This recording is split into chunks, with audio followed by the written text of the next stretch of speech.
Is this your first time through Kingdom Hearts Chain of Memories, and are you having a frustrating time with it?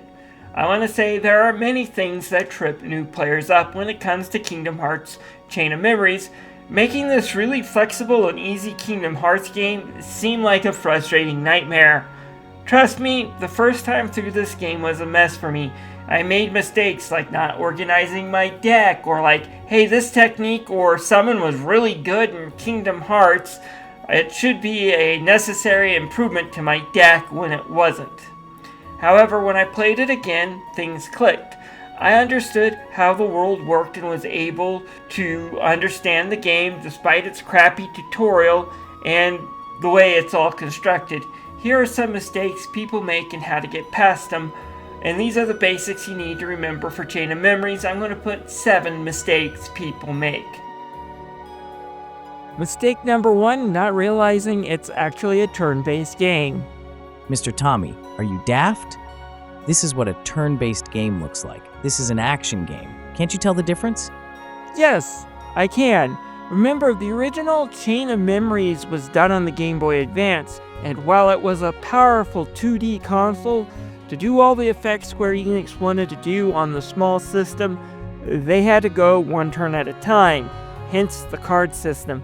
While, yes, you can run up and down the field and you can attack anytime you want to without using a menu, unlike Dragon Quest, however, only one person is allowed to execute their attack at a time. The person who has a card in the middle, and that card is higher than any card or group the other player plays. So how does this affect you? Well, when an enemy is attacking, you don't have to worry about dodging it, although that can still be an option. Rather, break their card or groups of cards and you will stop their attack.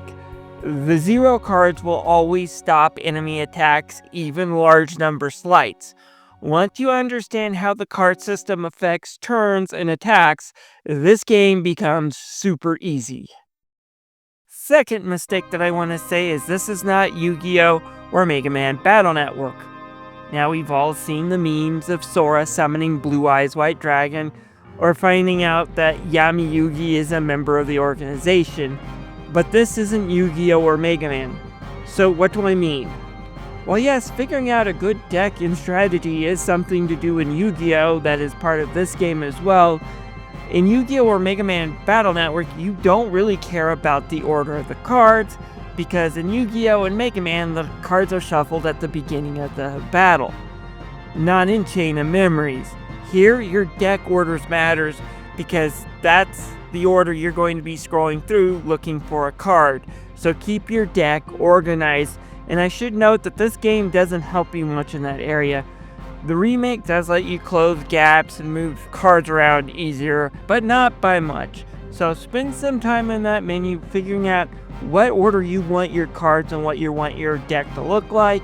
Personally, I always put 0 cards in the beginning, then I put a combination of Keyblades from usually 9 to 4 with different versions of Keyblades in the deck, followed by magic cards in orders of the slights. I mean, for things like Lethal Frame, but that's my advice.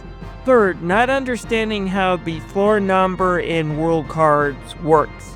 So here's what you need to know about this topic. The layout of each floor is decided and locked. 4-3, for example, will always have this map.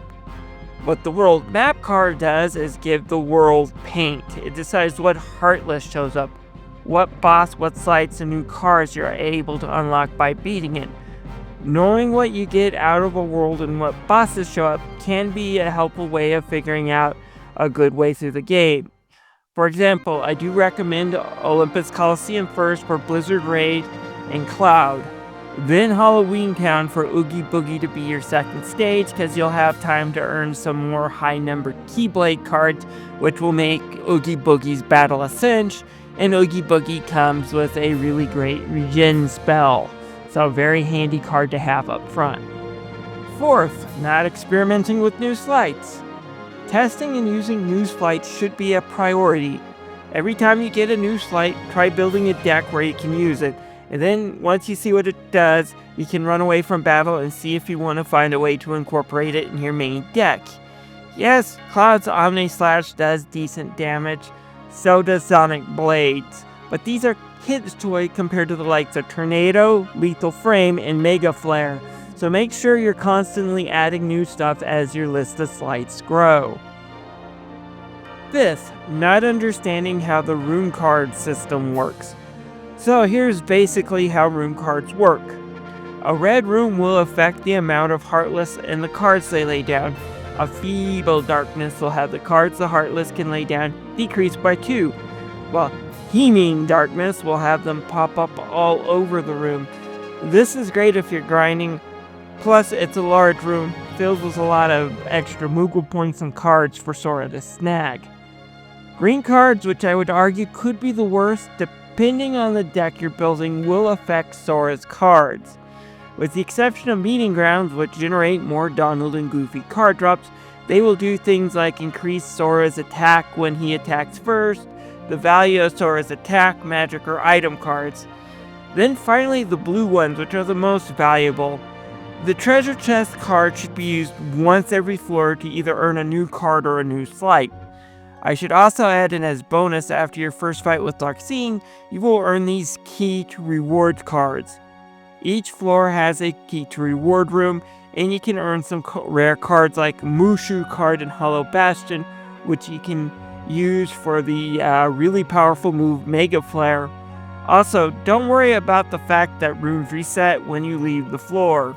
You shouldn't have to leave floors, with the exception to use the Room of Rewards, but if you're making sure you're doing battles so you're constantly getting new rune cards, this really shouldn't be an issue, as you don't have to kill every Heartless in a room if you don't want to. So just run through the room if need be.